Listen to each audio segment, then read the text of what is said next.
Muy buena noche, bienvenido a su programa Acción Positiva. Hoy quiero dar la bienvenida al doctor José Luis Cheo Ruela, ministro de Cultura y Deportes de Guatemala. Él es abogado y notario, diplomático de carrera y tiene una trayectoria muy reconocida en los diferentes ámbitos de la vida cultural, social y obviamente diplomática de nuestro país. Bienvenido, señor ministro. Doctor, es un gusto tenerlo por acá. Un placer estar aquí. Pues mire, yo creo que tiene usted, diría yo, el privilegio, la suerte y el reto de tener a su cargo un ministerio que en realidad es tan importante para Guatemala, porque nuestro país tiene un acervo cultural muy grande, pues una tradición precolombina, colonial, etcétera, y que sin embargo a veces hay la sensación de que no se logra transmitir bien toda nuestra parte cultural, preocupación de algunos de la defensa de nuestro patrimonio, cómo lo estamos logrando hacer, y obviamente pues un ministerio que en alguna forma a veces se señala por debilidades particularmente relacionadas con situaciones presupuestarias. Correcto. Pero cuénteme, ¿cómo lo encuentra usted y cómo está realizando su labor? Bueno, en efecto, la cartera de Cultura y Deportes dentro del ámbito de todos los ministerios, pues no necesariamente es en términos presupuestarios la cartera más importante. Es decir, el Ministerio de Cultura y Deportes presupuestariamente es de los ministerios más relegados en términos de presupuesto. Nuestro presupuesto anual, Cultura y Deportes, está alrededor de los 445 millones de quetzales, pero de esos 445, 223 por mandato constitucional le corresponden al viceministerio de Deportes. O sea que las carteras, ¿no? Yo tengo 3 viceministerios, Deportes, que es el que ya me referí, y de ahí está el de Cultura y el de Patrimonio Cultural y Natural. Ambos ministerios o viceministerios manejan un presupuesto aproximado de 222 millones de quetzales, es decir, estamos hablando de entre 110 y 112 millones de quetzales cada uno. Y el despacho, que es el que está a cargo de manejar los 3 viceministerios, su presupuesto es alrededor de 18 millones de quetzales. Estas cifras contrastan con el aporte real que la cultura guatemalteca le aporta al Producto Interno Bruto del país. Nosotros llevamos como ministerio 3 años en la elaboración y esperamos concluir en 2 años lo que se denomina una cuenta satélite. Lo que hace una cuenta satélite es cuantificar, en base a toda la información estadística que existe en el Banco de Guatemala, cuál es el aporte real de la cultura guatemalteca al Producto Interno Bruto.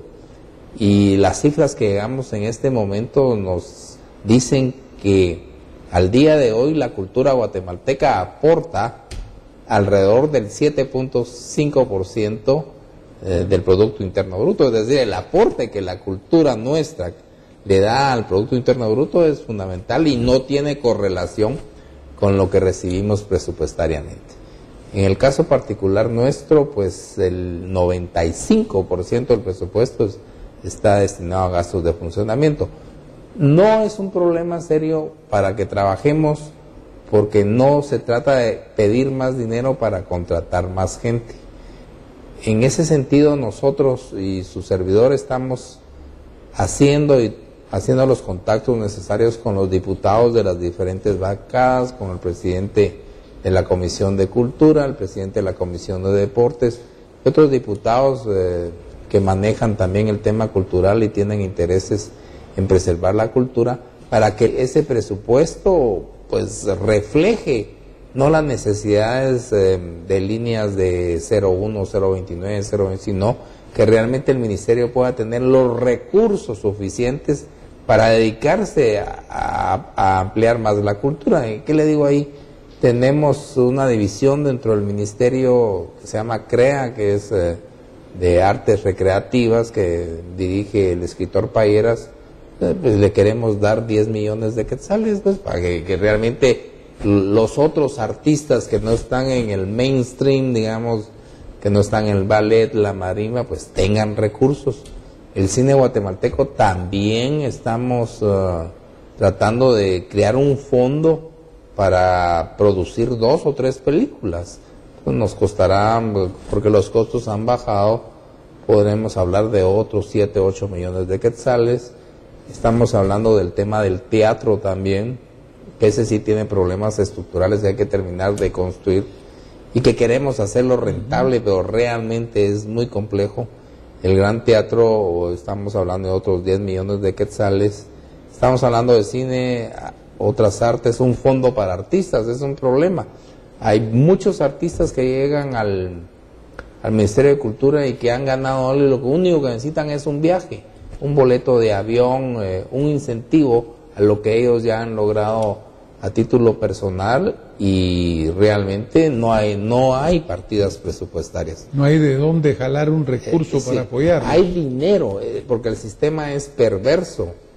Es decir, usted tiene asignada una partida tal, pero de ahí viene la contención del gasto, y una cosa es que usted tenga el presupuesto, que es un gran papel, pero lo que usted realmente necesita es la cuota financiera, claro, que es lo que finanzas de verdad le da a su ministerio, y cuando hay contención del gasto, pues no le va dando por puchitos. Nosotros llevamos una excelente ejecución presupuestaria en cultura y patrimonio cultural.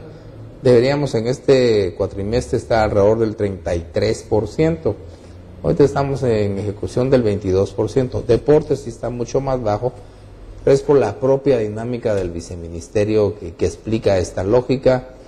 Nadie quiere arriesgarse a hacer obras si no lo hace en la forma correcta, y esto lleva obviamente tiempo. Pero concluyendo en esta área, te diría que somos la cenicienta de los ministerios, cuando en realidad la mayor riqueza de este país es la cultura, nuestro patrimonio, como muy bien lo mencionó usted, nuestro acervo cultural prehispánico, la riqueza colonial y barroca que tenemos, y la enorme creatividad del arte contemporáneo. Nosotros tenemos, y lo ven ustedes en el sitio del ministerio, todos los días tenemos una actividad cultural, 2, 3 actividades culturales. Tenemos un ejército de promotores culturales en el interior del país, tenemos gente que tiene nuevas formas de expresión cultural, tanto en la música, en el teatro, en el interior del país. Es decir, hay cultura y se mueve, pero la cultura no es noticia. Nuestros artistas, tenemos excelentes artistas en Guatemala. Obviamente me llamó mucho la atención esto que usted menciona, dentro de todas las cosas interesantes que nos ha contado, la parte esta de los promotores culturales que usted me acaba de mencionar. ¿Qué función tienen estos promotores culturales? Bueno, nosotros tenemos 9 conservatorios en el interior del país y 60 escuelas, digamos, o delegaciones del ministerio. Cada una funciona de distinta manera, porque una las financian las alcaldías, otra las diputaciones, ahí están. Y la idea es que esta gente que son maestros y que tienen las calificaciones necesarias en el interior del país, en los municipios, se dedican precisamente a promover expresiones culturales diferentes. Y ahí están, del presupuesto y están dentro de nuestro presupuesto. Con esa función. Es decir, tenemos este año nosotros estamos poniendo énfasis a las pequeñas orquestas y sinfónicas, porque creemos que la música se nos da a los guatemaltecos muy fácil. A mí no, porque tengo un oído pésimo, pero este país tiene un oído magnífico. Claro. Y la música en efecto es un puente que ayuda a acercar diferentes puntos de vista. Es un punto de encuentro donde las diferencias se dejan de lado. El cole, lonchera, la reza, el recreo, el picnic, el parque, la cena, ensalada, los panes, los cuates, las mixtas están listas, amigos y el gol, el hot dog. Bremen está en todo. Si es con Bremen, sí. Porque creemos que la música se nos da a los guatemaltecos muy fácil. A mí no, porque tengo un oído pésimo, pero este país tiene un oído magnífico. Claro. Y la música en efecto es un puente que ayuda a acercar diferentes puntos de vista. Es un punto de encuentro donde las diferencias se dejan de un lado. Bueno, y nosotros tenemos ese instrumento musical como es la marimba, que hemos tenido aquí programas dedicados a ella, es realmente un tesoro, pues, y es prácticamente, aunque hay disputas sobre el tema, pero muy claro que es un instrumento que ha viajado por el mundo. Usted como embajador, pues, sabe que muchos países han recibido a nuestras marimbas de concierto, etcétera. Es decir, una herencia muy, muy valiosa. Mire, a mí no es que me dé risa, leo las críticas científicas del origen de la marimba, pero obviamente yo no soy ministro de Cultura de ningún país africano ni gobernador de un estado mexicano. Yo soy ministro de Cultura de Guatemala y estoy plenamente convencido, y leí el escrito de Lester Godínez el domingo en Siglo XXI, tenemos los suficientes antecedentes para reclamar la marimba como instrumento nacional de Guatemala. Además es importante recrear esto, porque la marimba, en mi opinión, es parte o es la columna vertebral del país, de nuestra identidad, de lo que somos. Un país que no tiene identidad no puede reconocerse como país, es incapaz de expresar su interés nacional y es muy disperso. Entonces, claro, ahora yo escucho que siempre ha habido que los primeros acordes eran en abrio, en efecto, hay en todos lados, pero es Guatemala la que con sus construcciones desde la colonia acá ha hecho que este instrumento sea nacional, y yo pienso que la marimba es historia y también identidad, pero más que todo tiene que ser un legado. El maestro Lester Godínez estuvo acá con nosotros y estuvimos hablando sobre la historia de la marimba, y él pues sí, obviamente ponía ahí el origen, digamos, en el sureste asiático, de los grafitos y de las cuestiones de madera en cuanto a los sonidos, pero que realmente la marimba tiene su identidad y se consolida acá con nosotros como un instrumento, digamos, que se toma en forma colectiva, la marimba doble, etcétera, ¿no? De las versiones iniciales. Exacto, claro, es un instrumento colectivo. En fin, creo que no tenemos discusión con ese instrumento, sí, que es nuestro. Y es bueno que lo discutamos, porque realmente no se trata de un falso nacionalismo, se trata de crear una discusión abierta y que los guatemaltecos nos sintamos identificados con algo. Bueno, pero hay que ser nacionalistas en el sentido de señor ministro, porque realmente es nuestra. Ahora, por ejemplo, usted ha mencionado el Ministerio de Cultura y Deporte. Obviamente también surgen un poco las inquietudes en las diferentes gentes con que hemos platicado de si sería conveniente o no separar el Ministerio en Cultura y un Ministerio de Deporte.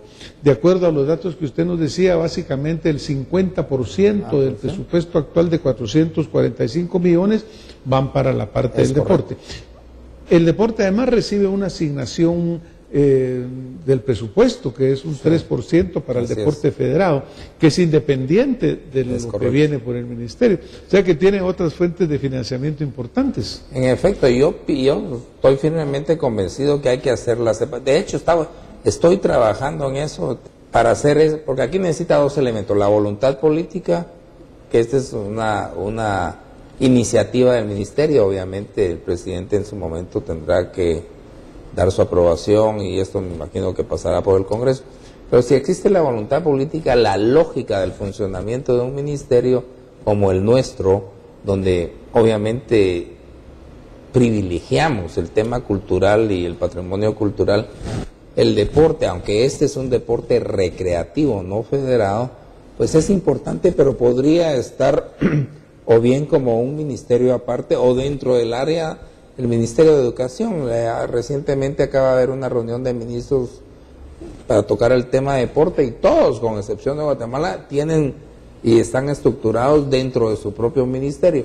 No tiene lógica, tenía lógica en el momento que se creó, probablemente el concepto de recreación y la globalidad incidieron en que se fuera planteado así, pero tal y como se da ahora, y sobre todo con la politización del deporte en regímenes anteriores, lo más lógico es que nosotros caminemos como un Ministerio de Cultura y de Patrimonio Cultural y Natural, y que Deportes vea su propia estructura.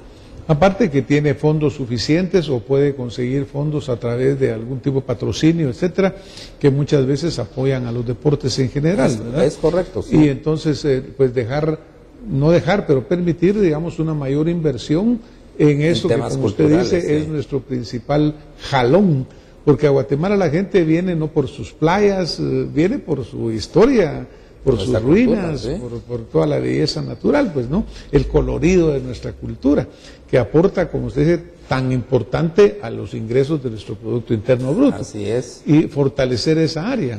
En efecto, eso queremos. Yo espero que en 3 meses tengamos una propuesta formal de desagregar. Obviamente, el riesgo que corremos es que el ministerio se quede funcionando con 220 millones, pero bueno, no debería ser así. Yo pienso, y se lo he expresado a los señores congresistas y diputados, que en la cultura ellos son nuestros mejores aliados. Digamos, una unión legislativo-ejecutivo en el tema cultural cae de su propio peso. Todos estamos conscientes que más allá de diferencias políticas partidarias que existen, que son normales, que se dan, deberíamos unificar esfuerzos en el área cultural. Hemos creado una relación profesional con los diputados que tienen interés en los temas. Tenemos un equipo de abogados que trabaja de cerca con el Congreso para que los proyectos que tienen un componente cultural avancen dentro de la agenda del Congreso con nuestro apoyo institucional. O sea que en ese sentido me siento muy cómodo, me siento muy contento. Coincidimos mucho con los diputados, con el presidente de la Comisión de la Cultura, con muchos diputados, por cierto, de Antigua Guatemala, muy celosos de su patrimonio, que así tiene que ser, y con los cuales podemos trabajar en conjunto. Que me siento cómodo en ese sentido. Claro que obviamente una de los, como no podemos ver el patrimonio cultural aislado, sino que una de las cosas que vendría a apoyar muchísimo es la seguridad, ¿no? Porque pues desafortunadamente Guatemala ha tenido siempre campañas negras afuera. Ya ve usted que en el Istmo, en Centroamérica, hay países que reciben más turismo por una imagen de un país más tranquilo, donde hay menos problemas, por decir específicamente Costa Rica. Pero en Guatemala siempre ha existido por parte de la prensa un poco, mire, es peligroso, hay aquí, hay allá. Pero yo creo que esa imagen, a pesar de eso, el turismo sigue viniendo. No, imagínese que es una imagen diferente. Es correcto. Bueno, si el tema de seguridad ha sido siempre el talón de Aquiles para otras opciones de desarrollo, no solo para inversión extranjera, obviamente para el turismo, pero en efecto la gente sigue viniendo porque comparativamente en la región centroamericana la riqueza del patrimonio cultural, histórico, colonial no tiene parangón de aquí hasta Panamá. Es decir, Costa Rica tiene lo suyo, Panamá es otro estilo de atracción, Honduras, Salvador, pero obviamente nosotros tenemos un patrimonio prehispánico enorme. Yo acabo de estar la semana pasada con el arqueólogo Richard Hansen, quien presentó además su libro sobre el Mirador. Solo en la cuenca del Mirador hay 57 ciudades mayas, es decir, unas ya están plenamente identificadas, unas están cubiertas, otras descubiertas.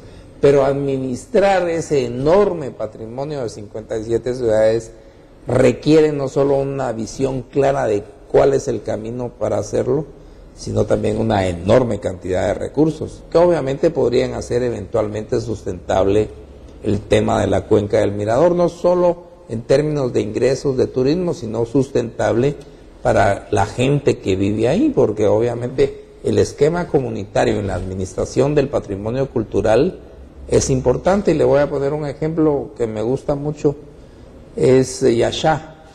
Estuve en Yaxá también y ese es un esquema de gestión que me interesa mucho.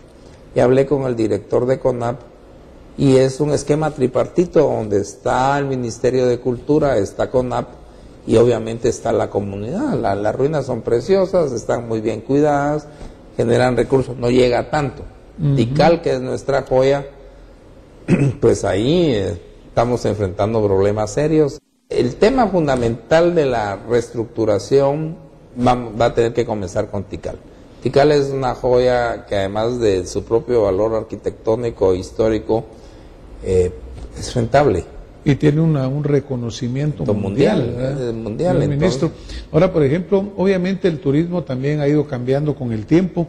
Hay turismo de diferentes tipos, el turismo de mochila, el aventurero, y hay turismo que requiere pues más facilidades. Naturalmente que no sé si está dentro del ámbito del ministerio o no, pero también hay necesidad de infraestructura, porque por ejemplo algo que se quejan un poco los operadores es de que por ejemplo los aeropuertos no están muy bien, que necesitamos mejorar carreteras, necesitar servicios en el camino, infraestructura hotelera, cosas que se van dando una tras otra. Pero sí es importante. Ahorita hablamos del mirador. Se ha pensado, se ha hablado de un tren que, por ejemplo, acerque hasta el mirador, ¿verdad? Ese camino yo lo he hecho a pie, que hice. Pero son como 6 días, 3 de llegar y 3 de venir de Carmelita hasta el mirador. La época que fui la primera vez no estaba Richard Hansen, no lo conocía y no era ministro, o sea que tuve que seguir toda la secuencia lógica, pero es un proyecto barato, son, no sé, $8 millones, que es parte del tema que es bueno que se discuta, cómo proteger la cuenca del Mirador y cómo hacerla rentable. Obviamente hay diferentes versiones. El tema que usted menciona de infraestructura es trágico, porque mientras Chichén Itzá y Palenque generan visitantes de 2.000, 3.000 visitantes diarios, imagínese, nosotros no estamos generando con una riqueza comparable, igual o superior. Es simplemente el tema de logística, el tema de confluencia de los grandes aeropuertos, facilidades aéreas. El turismo que viene a Tikal es un turismo externo que llega en la mañana con un lunchbox comprada afuera, se queda el día y se va, no gasta, es decir, no deja recursos. Aquí los operadores de turismo no los obligan o los inducen a quedarse una noche, a quedarse.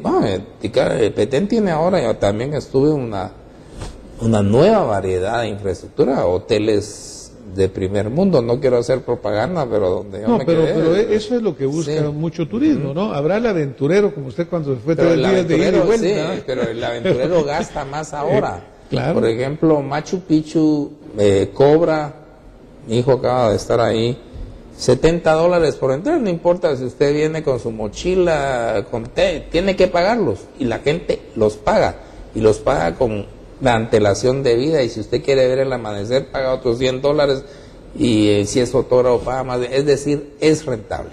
Hay que manejarlo en una forma integral, diría yo, integral, con más un buen mercadeo cultural. Es correcto, sí, y con menos discrecionalidad en los cobros. Exactamente. Al respecto le quiero decir que ya firmamos el borrador con uno de los bancos del sistema para el cobro no solo de Tikal, sino de todo el sistema de patrimonio que maneja el ministerio. De esta cuenta, tal vez en 2 meses ya, para cuando usted quiera ir a Tikal, pues va a tener que ir al banco o pagar y ahí se acabó. Vamos, esa es una primera fase de la lucha que tenemos por recuperar el control de Tikal. Y también, obviamente, señor ministro, ver que dentro del parque el visitante pues encuentre servicios, encuentre facilidades, incluso pues un lugar donde pueda comprar una soda, donde pueda comprar algo, sí. Porque en este momento falta mucho de eso.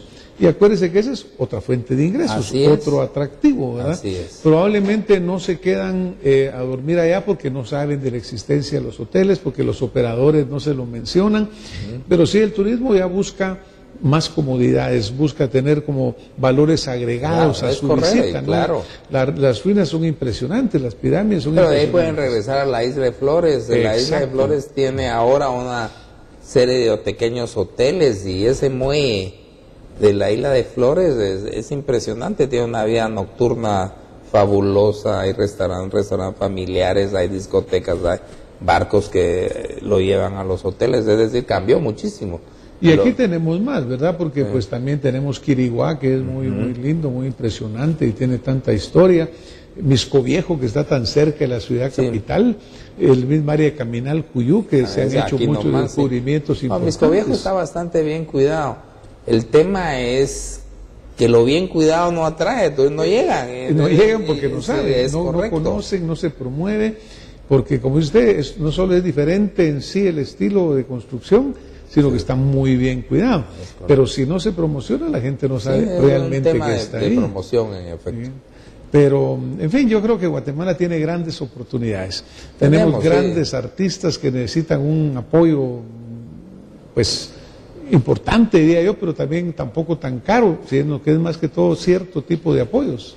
Mire, este ministerio tiene además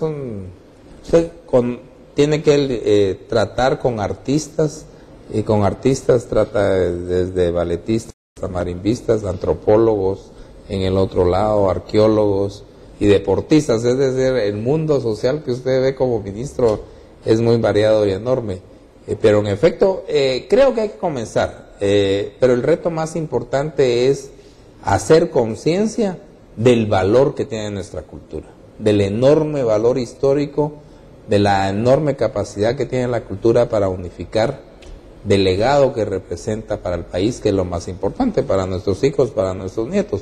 En un mundo donde la cultura express tiende a reinar y donde la imagen y el sonido han sustituido a la palabra escrita, es un deber y una obligación preservar nuestra cultura. Pensemos, señor ministro, que mañana usted va al Congreso y le aumentan al 100% su presupuesto. Sí. ¿Qué haría usted como como acciones vamos a dedicar a esas actividades concretas? Que le mencionaba? Cine, nuevo cine, tenemos muy buenos cineastas, desde Jairo Bustamante hasta Elías Jiménez, en fin, la nueva generación de cineastas, también a las nuevas expresiones de arte, y lo dedicaría también a promover la cultura y el arte en el interior del país, desde la música, pasando por el cine, reforzar el Teatro Nacional, la Escuela de Danza, Bellas Artes, tenemos. Pero en la lugar Sinfónica de gastar, Nacional, la Sinfónica que tiene excelentes músicos, hermanos, sí, tenemos de todo. La Sinfónica tiene presupuesto, lo que necesita es más espacio. Y artistas, pues, tenemos de nivel mundial ahora, ¿no? Pero entiendo que, por ejemplo, la Sinfónica, no sé, en cuanto a sus equipos, a sus instrumentos, ¿están ellos bien? ¿Tienen presupuesto suficiente? Me recuerdo de un director de Israel, por cierto, que estuvo acá hace algunos años y decía, mire, los músicos aquí son excelentes, pueden estar en cualquier lado, pero tienen deficiencia en cuanto a la calidad del instrumento y la actualidad, por ejemplo. Sí, digamos, yo estuve precisamente con la Junta Directiva de la Sinfónica ayer por otros temas, y sí tienen instrumentos, se pueden mejorar, lo que necesitan es más incentivos, los grandes directores se fueron, hay que traerlos, tal vez darles un espacio físico más grande, pero es factible, es posible, y creo que si no lo hacemos, pues obviamente en un mandato se puede hacer en 3, 4 mandatos. Tener un plan, ¿verdad? Hay que tener un plan. Señor ministro, tenemos 30 segundos para que usted le deje a nuestra audiencia un mensaje que usted quisiera darles. Pues creo que el mensaje es que debemos hacer y poner el acento en nuestra cultura, no solo como identidad, sino, como ya lo dije, como legado. Es un legado que no tiene comparación en América Central y es de nuestros hijos y de nuestros nietos. Muchas gracias, señor ministro. Pues a ustedes que nos han estado acompañando esta noche, realmente yo creo que esto que menciona el señor ministro de la identidad, del orgullo de esta cultura que tenemos, la debemos que vivir. Tenemos que hacerlo una realidad, apoyar a nuestros artistas en general y obviamente que Guatemala pueda trascender más allá y ser un digno anfitrión, no solo de los visitantes, sino que de la humanidad en sí, de la historia. Muchas gracias, señor ministro. Nada más, doctor, un gusto tenerlo acá. Y a ustedes que nos han acompañado, nos vemos el próximo domingo con más Acción Positiva. Muy buenas.